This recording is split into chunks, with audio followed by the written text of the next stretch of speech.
Mais um ensinamento. Esse Benjamin veio. Se quiserem, tem aqui em cima.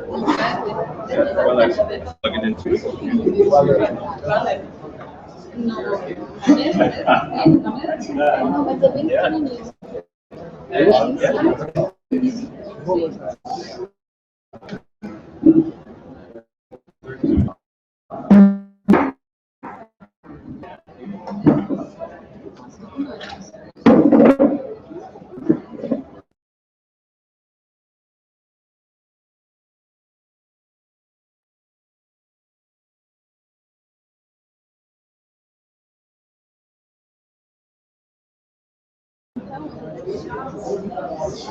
Geral da banda disso aqui.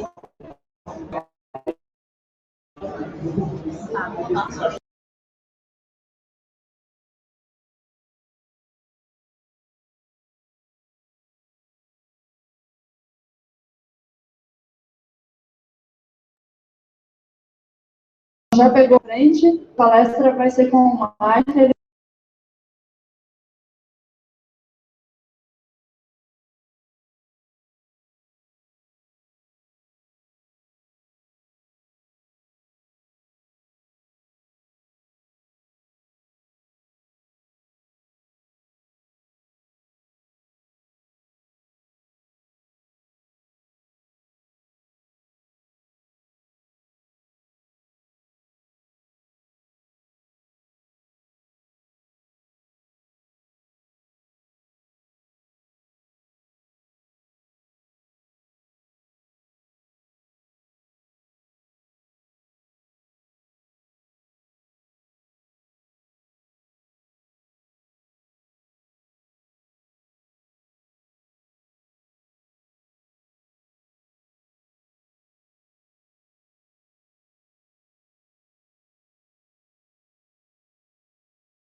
My name is Micah, and from the Lead Encryption Access Project. I just want to welcome you all to my amazing talk. Thanks for having me here at Cryptorave. I'm having a great time. I'm going to talk about the Lead Encryption Access Project. First, I'll talk about a couple things just to get them out of the way about me, to get an idea of why I'm interested in this, and what I find important about it, and then get into more specifics about what we're doing at Lead and some of the challenges that we have. I just have kind of funny slides of birds. Hope that's cool. So at Lead, we're trying to have a modest goal of revolutionizing how we're communicating securely online. We have a lot of deep knowledge of the problems in this area and a whole lot of ideas of things that we want to do, but we don't want to pretend that we have all the answers. I didn't want to talk directly in the microphone because it's scary me how loud. And anyway, do some things. So,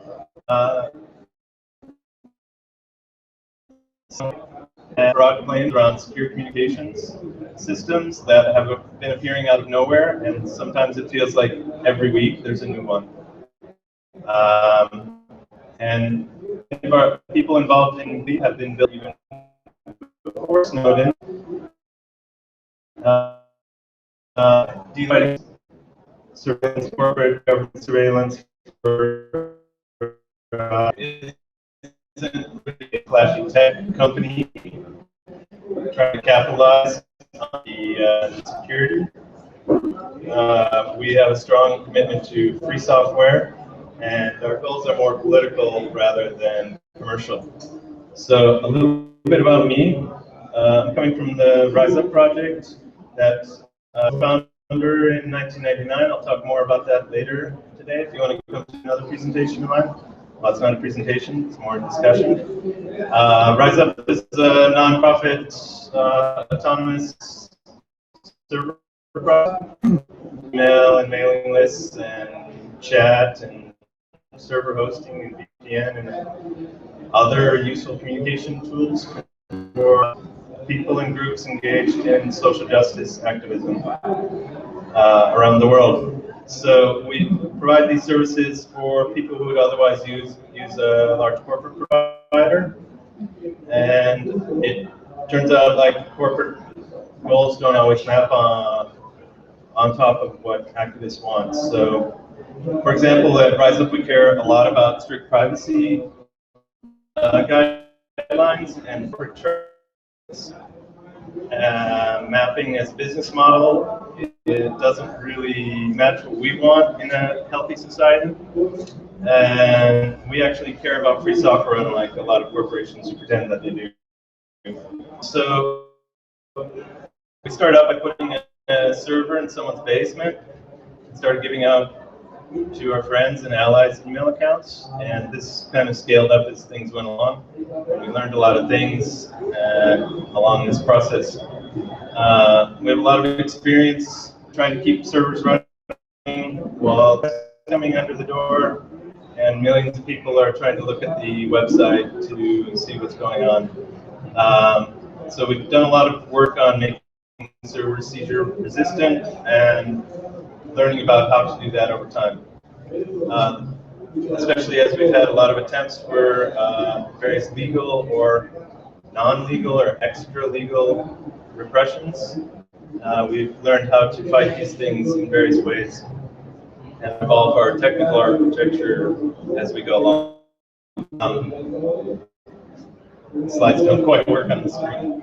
So we're kind of in the middle of I think a lot of people have been talking about that here, about how the internet is basically completely compromised.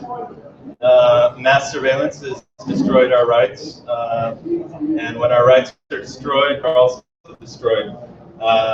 not only that, but I think a number of people have said this year that when people are aware of surveillance, then dissent is stifled. So, very wrong. I hope everybody here already agrees with that. And so one of our political principles at LEAP is that we think that you should feel like you can tell secrets to people and feel confident that nobody can hear them. I bring a lot of this technological experience to the LEAP project, but it's not just about the technology. I'm kind of an old man on the internet. This is an extinct bird that used to be 12 feet tall. It's called a moa from New Zealand, but extinct in 1400s. But I remember the internet as kind of this crazy utopia where it was going to clearly change the world, and everyone was really excited about the possibilities. And it also kind of started in a more troubled environment where security wasn't. In fact, like Richard Stallman, the high priest of free software, people to have empty passwords. So before the internet was widely adopted, you couldn't really tell people how amazing it was because no one understood what it was. And talking about in the same way, you couldn't really tell people maybe 5 years ago that probably the NSA is breaking all of our stuff because people wouldn't understand that either, and they didn't believe it. They would think you're a crazy conspiracy theorist. But now that we know that the NSA has broken the internet and actually owned everything, and Snowden made all those conspiracy theories actually proven, we have a different idea of what the internet is. It's not so much of a crazy utopia that we thought it was going to be.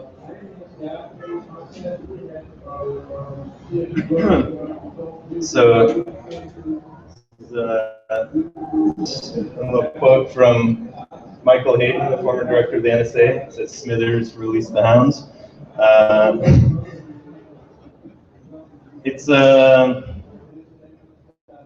hard to remember, but it's really tempting to want to go to the beach and stop doing things on the internet and never touch it again. But we have to kind of remember how cool it was and how useful it actually still is. And I don't mean just YouTube videos that are funny and pictures of cats. There are some very useful things we can do online.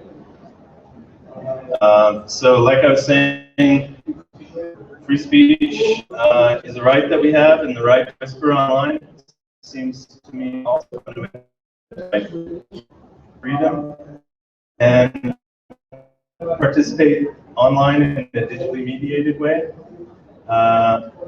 unless we have the ability to whisper digitally as well. And unfortunately, with advances in surveillance technology, we had pretty much a total erosion of these rights. And communication technologies, identity, location, I think I'm the only one at this Cryptorave without a cell phone, but they're really high. And the ability to be online. So, what happens when you try to secure your communications online? It's difficult and it's hard and not how it should be. I don't know if you noticed how upset the U.S. government got when Snowden leaked all those secrets. She got kind of mad too when found out that she was being surveilled. People in the U.S. government were even calling for Snowden. Is that completely ruined? He now works at an Apple store. This is kind of a staggering hypocrisy that they don't like it brings, but at the same time, picking a way for government and corporate leakers, but more protections were powerless to be able to whisper corruption and oppression. It seems like she doesn't have so much of a problem. So LEAP project is trying to change some of these fundamentally insecure communications that we have online from the frustrating experience that's easy to go wrong into something that's automatic that everybody can use. Our goal is to put easy tools in the hands of users by using open federated standards and while maintaining interoperability with existing technology. The question that we're trying to deal with is how do we protect us as service providers and have the right to privacy. So our approach to this problem is that we don't have access to user data, and we need to protect the metadata and the contents of communications of the users. And we need to make it easy to deploy and manage secure providers, and so that they can be easily used by the users. So I don't know if you guys noticed, but there's kind of big concentration of email in a few giant corporations, and that kind of greatly reduces the health and resiliency of email as a protocol. It's supposed to be an open federated protocol, but it's basically almost all in 4 to 5 different email providers. They're kind of monopolizing the entire medium, where in the 90s or so, there was a pretty wide flourishing around the world providers where you got your communications from. Medium-sized companies, maybe, to like 3 huge data silos that are trying to lock up your data, all your media, your app store, your payment system, and your identity providers. Right now, there are maybe a few dozen secure email alternatives. We need a lot more rather than less, and more people transitioning to secure email. So this is one of the things that we're trying to do in LEAP. We hope to reverse this trend. A system where we can have a proliferation and then brands and learn and contribute to this ecosystem and grow it so it can be more healthy instead of monopolized.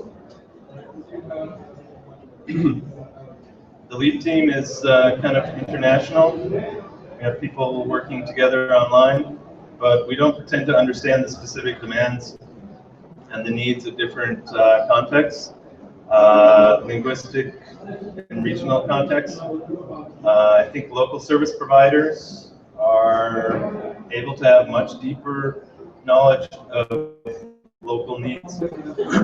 So we want to work with local service providers in order to enable them to offer services that are appropriate to that local context.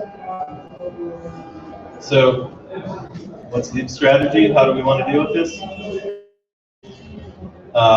From the user's perspective, there's an easy-use client application that gives you secure communications. It's got to be easy to use because secure communications on a mass scale, unless they're as easy to use as insecure communications tools. And then for the server operators, we have a mechanism for deploying servers with intelligent defaults. And what you end up getting is making it easier than ever to begin and client encrypted email. I'll start by quickly describing the experience from the user's perspective, and then talk about how we can do the server-side provider of these users. How this looks for the user, you simply download and install an application. It's called Bitmask. It's available right now for Linux and Android. We're hoping to get Mac and Windows coming soon. It will auto-configure for you. So it eliminates some of the difficult problems with security tools that are difficult to configure. Basically all automatic and configure it in a way that compromises your security. You get what you expect. Email that's using open standards, open PGP, that interoperate with other people who are not using Bitmask, who are using open PGP. The setup is very simple because it's providing the complicated pieces for you.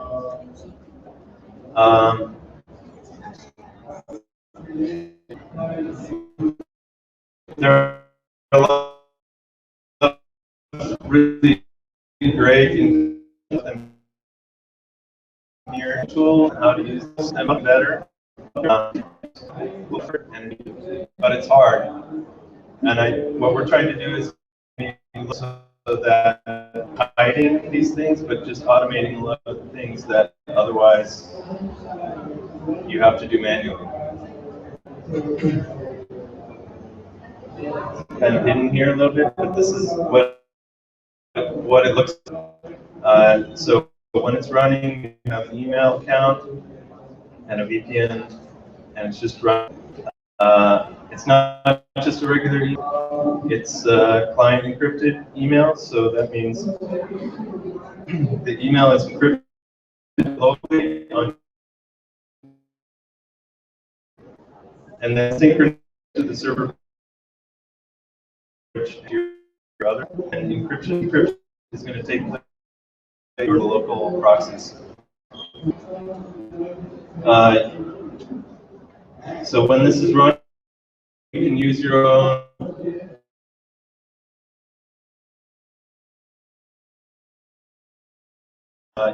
Bird or whatever you use. The mail that the president is talking about include with this as well. So if you want to just open a browser, you can just. So the mail is not just stored encrypted and on the server, it also is trying really hard to encrypt your sending.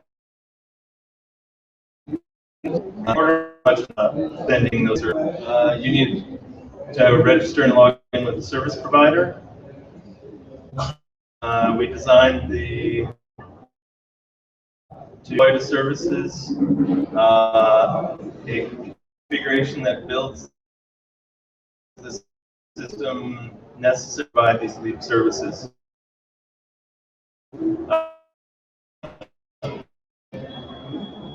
And what that means is a service provider that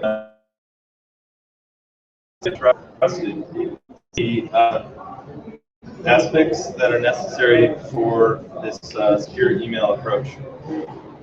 So one of the pieces that we can make more dependent to make things easier and the cost lower. For example, how do we make more efficient use of limited, expensive, skilled labor? There aren't that many people that want to spend their entire lives working on this stuff. We have a chance of doing this if we have many small providers pooling their efforts and collaborating on better automation. And in that way, it should be possible with few skilled people without a lot of unlimited time to run a service provider. Users matter and the user's experience matter, but people in general are the ones who matter, and people are also running service providers. And to set up a quality, privacy-protecting service provider requires you to devote your entire life to learning and hacking on the stuff to set it up and maintain it in a reliable and consistent way. it's super painful in the long run. It takes a lot of time and takes all of your energy. As it is now, to run a service provider, it basically is a million tiny paper cuts, maintaining all these different things that you have to maintain, the records for DNSSEC or SPF or DKIM or DANE, certificate renewals, all this stuff is just, it's crazy. These are things that should be as automatic as possible and not take hours of work or days to deal with it. So with the Leap platform, we have a set of tools to help you deploy and manage servers with some of these intelligent defaults and make some of these things automatic. We also bake in some good, secure, enhanced, and enforced ciphers for server-to-server communication done over the secure links, and do things like automatic certificate and key management, lockdown firewall, fail-safe firewall, having minimal data retention, because gathering and storing large quantities of personal and sensitive data is a huge liability for a service provider. It's really costly to deal with legal requests, especially if you want to challenge those legal requests. And just holding on to sensitive data, it kind of makes you a prime target for hackers. So with the Leap platform, the service provider is retaining as much as possible no sensitive information, or having no access to that sensitive information. So you also get various testing and monitoring frameworks to keep track of the overall health of your provider. And the deployment is done via a masterless push system to the servers. There's a nice and easy command line utility to query information and configure information about the servers and deploy them. So the idea is to make it as painless as possible for sysadmins to maintain and deploy service provider infrastructure for this kind of secure communications. So one of the problems that we've been dealing with in the past few years as people are fighting with some of these crypto tools is the usability problems and how difficult they are to get right.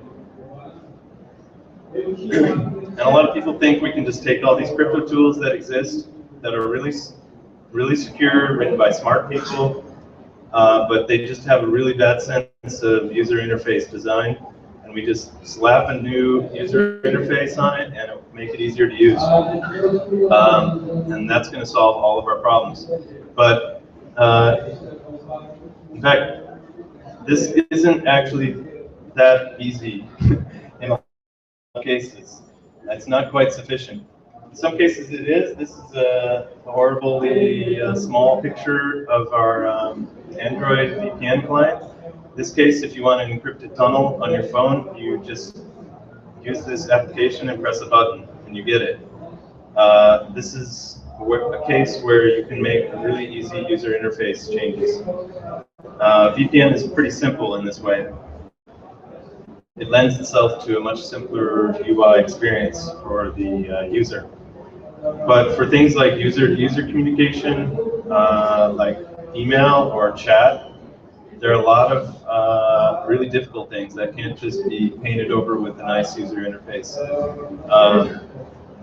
There are a lot of core aspects to encryption utilities that have some really hard problems that make it very difficult to cross this bridge between usability and strong encryption. I'll talk a little bit about this, these hard problems, and what we're trying to deal with them in Leap, how we're trying to approach those problems. So one problem is the data availability problem. This problem is how do you have access to your data, when and where you want access to your data. There's a whole class of problems here. in terms of backups and storage, or working in places where you have poor internet connection, or have no internet connection and you still want to have access to your data. So cloud services kind of make this easy. Data availability, trust the it's available. So another problem is that you can't just use paths the same way that we've been using in the past if we don't want to trust the service provider, because we don't want to give their tech to. They have access to your password. You can access all of your data. The system work is that send your password over in the cleared server. Then the provider takes that password and has it and then compares it. But at some point in time, they have the actual password in memory, and we don't want to do that. So what we did with Leap is we are using this thing called SRP, Secure Remote Password. It's a interesting cryptographic way of proving that you have a computer without the provider having access to the password.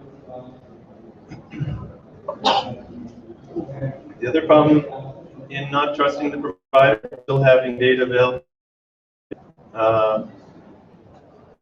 you want to be able to sync data among different devices and backup to providers so that you can have a backup of your data and not be able to do any funky stuff with your data, like change it or drop it or modify it in ways that are really difficult to detect.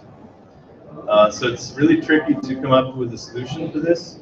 So what we did in Leap, what this guy over here did in Leap, is modified a synchronization protocol that Ubuntu came up with called UNDB, but it didn't have client-side encryption. So we added that and created this program called Soledad that encrypts individually on the client side before synchronizing the data. This is a picture of my dog. I was kind of getting a little technical there for a while, so I thought I'd take a break. Show you a cute picture of my dog. Okay, I'll go on now. I won't go too much longer. I wasn't sure how to balance between getting technical and not technical, so I'm getting a little bit into the technical stuff that we're doing here, but I won't go too much longer into that. So one of the other things when you're talking about secure communications is there are a bunch of properties that you have to deal with. Communication have to be confidential.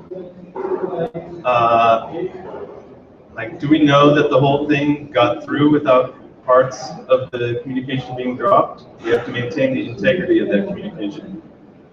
There's actually a long list of maybe a dozen of these properties that all flow from the ability of knowing that you're actually talking to the right person. It doesn't help if you're being confidential and private with the wrong person. So the secure identity problem is one of the weakest links in secure communication systems. It's really easy for projects like Skype or Telegraph to authenticate people behind the scenes, but you can't really externally audit how they're doing that. You can't really ensure that you've discovered the right key to the other party. There's no good standard right now of securely authenticating people's public keys or identities. There's a couple major players that are unfortunate at the moment. We have the X509 system, where you pay money to the certificate cartel, mafia, to get a name to a long cryptographic key. You have to trust guys and their essential point of failure. Then we have the web of trust, where we kind of use our network to build. It's decentralized, which is great. It exposes your social graph, which means using the web of trust, you expose a lot of metadata about to or who you're connected to. And there are ways around that, but there's some poor usability issues with that. Very small percentage of people can do it correctly. There are a lot of improvements on mechanisms to verify shared secrets, like TechSecure and the Socialist Millionaire Protocol, but the usability is still not quite there. So we're kind of in this weird situation where all of our authentication mechanisms for secure identity are not really that great, and they've fallen into a little bit of question as to whether or not they're what we really need. Nobody really believes in X509 anymore, well, except for the companies that are making money off of it, I guess. And the web of trust also has these problems about exposing information that we don't want to expose.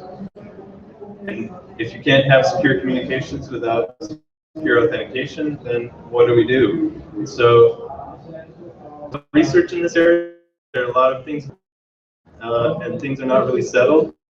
So, while these things mature, we're trying to build a system that works with what and increases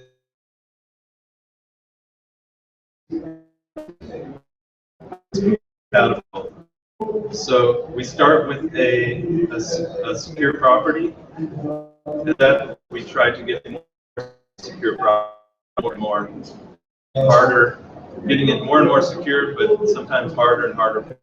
So we start with something that's called tofu. It's trust on first use. Basically, we try to discover a key in whatever way. With your email, we can actually, with your email address, servers and properties of valid keys, non-expired keys, recent keys, and get a okay discovery process that way. But it's definitely not good enough. There are many problems with it. For example, people need to rotate their keys expire, or they get compromised, or lose them. And also, if you factors to game the system, so we can't just trust.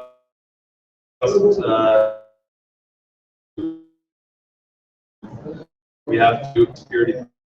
So, like I said, these layers got it in phase, or if they want it. Not everybody wants to do that. The ones we have in the work, we have this certificate and use the X5 certificate system if people want. And then the next layer would be a provider endorsement. So your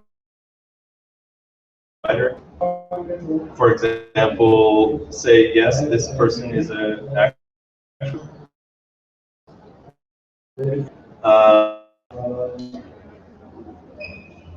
so the network perspective to audit the service provider's endorsement, to make sure the service provider isn't doing something funky with your, say, handing out bad keys, making bad signatures, or impersonating you. This network perspective thing is done by making a lot of queries from a lot of different places to see that the keys that we're getting back are the same. And you as a user could also query your own key to make sure your service provider and you know the wrong. So like I said, tofu, the key servers, provider endorsement, network perspective, Other potential properties, depending on what comes out of a lot of research. There's a lot of ongoing and experimental stuff here. The idea is to tweak this when we have better world experience with usage. One is metadata. How do you protect the map of associations when you communicate with people? Protecting traffic analysis. Government powerful actors who are scanning the networks for routing and headers between people, which are typically even for email. This know that mapping is a incredibly powerful and often closes more sensitive, having the actual contents of the emails. Emails are all in the clear even when you encrypt your email. And especially with structured data that the email headers give you, it's very useful to use structured data for data mining and searching and analysis. So we're doing a few things with this. On the network layer, we need to make sure we're doing encrypted communications, like using TLS connections, so that these headers just can't be snooped on the network. And a certificate with DNS, we can further stress into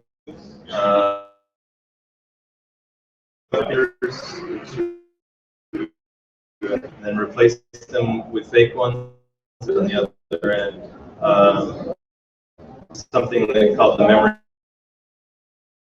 pool. So we have certain solutions allow your provider to data about you, service who you're sending and receiving messages from. It's a tool called Pond, but we would do something maybe which is where you make a delivery to a server over Tor.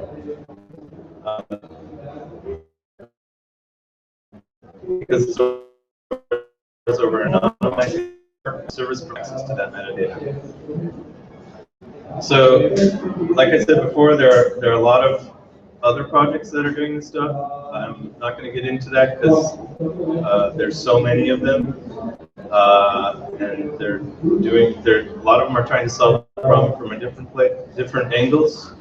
And we've actually spent a lot of time researching the space and writing about those different approaches. This how we compare it to whatever project. So I wanted to point this that's kind of being updated, these different secure communications alternatives, and we're kind of staying on top of that. It's a really interesting space of development right now that I've been describing, and I didn't even describe half of them, so are very difficult, and it's good. A lot of people come up with good answers.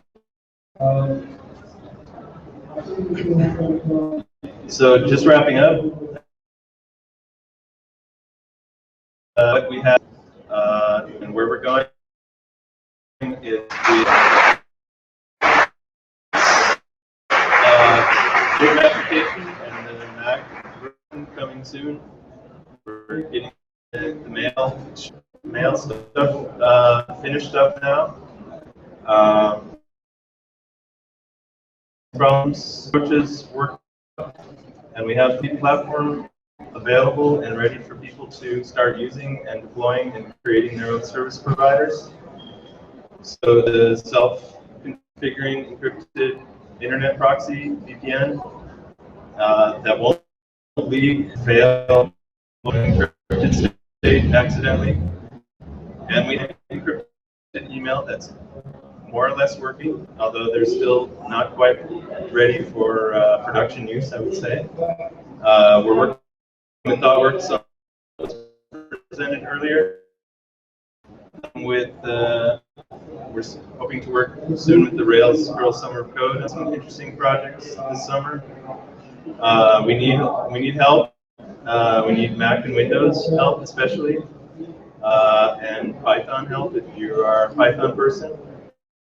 We're working with a number of groups in different places. A provider here in Brazil called Olivia. We're working with RiseUp and the Calyx Foundation, and we're hoping that people here might consider running a provider. And we're working with our organization key. Feel free to sign that as a signature. Maybe I will stop for a few questions if we have time. That's it.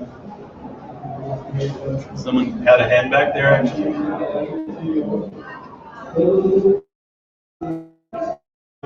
A question?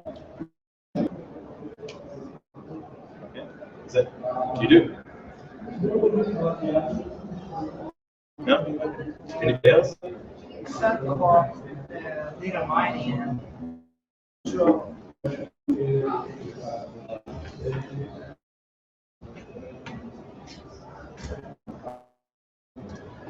you said about data mining, how to make this data available, and I would like to know some technique that maybe can provide a better secure about this data. Understand me? Not exactly. You Is want that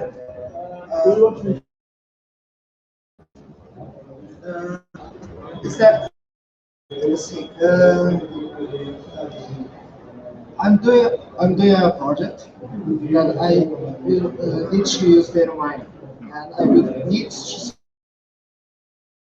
later on when I will publish this data is secure.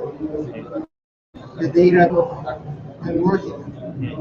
So I would like to know what will you recommend me to use to secure that data. If that's already structure and that's have some techniques or some solutions for that maybe I can use. That's okay. I don't have any good suggestions because I think it depends a lot on what you're doing and the data. Very careful because this has happened. Research and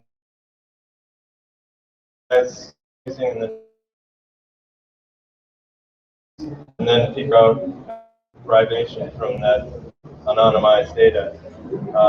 It's easy to think that you made things opaque and difficult for people to look at, but not always obviously true. So you have to be very careful of this and take a lot of care.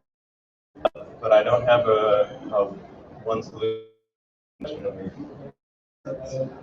Maybe you can say you should use that. Yes. If it's private data then you probably need to make sure that those people who gave you that data are going to be okay with you making that available. And if you're going to anonymize that, you should maybe really check with people who understand whether or not that data is actually anonymized. Try to protect it as much as possible.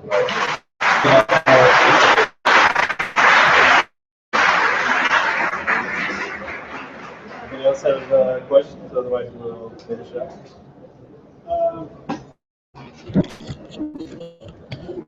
How many developers in the project? Good question. I don't know the exact answer at the top of my head. Maybe 15.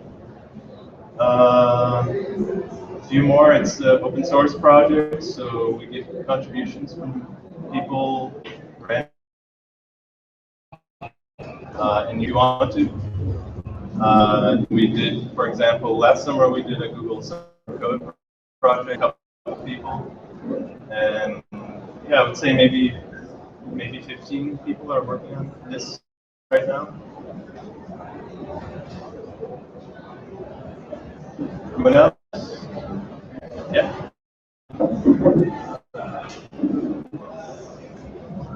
You said you needed help in Python. What exactly is it? Because I don't actually either cipher suits coded in Python. We have a lot of things that we need to do. It's hard to enumerate all of those now, but if you're interested in helping, I'd be happy to try to connect you with people who can give you something to do. If you have what else you want to do or what your skills are. Yeah. Okay. Thank everyone for coming. Happy Cryptorave. Have a good time.